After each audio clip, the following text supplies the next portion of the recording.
Hey everyone, in this video I'm going to show you how to transcribe audio from a Google Drive link.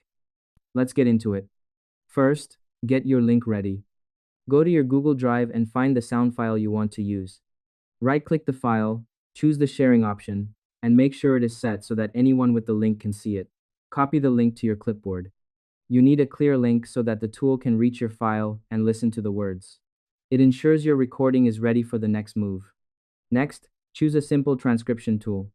You need to find a website or a tool that can listen to the audio and write down what it hears.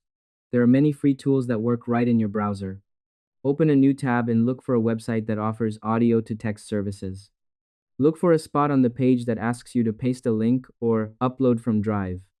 Using a tool that works with links means you don't have to download the big file to your computer first.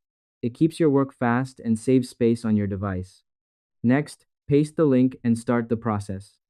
Click inside the box on the website and paste your Google Drive link there.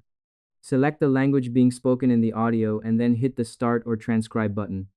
This is when the tool goes to your drive, listens to the sound, and starts writing every word it hears. Now your transcription is finished and you are ready to use your notes. And that's it. I hope this helped you out and I see you in the next one.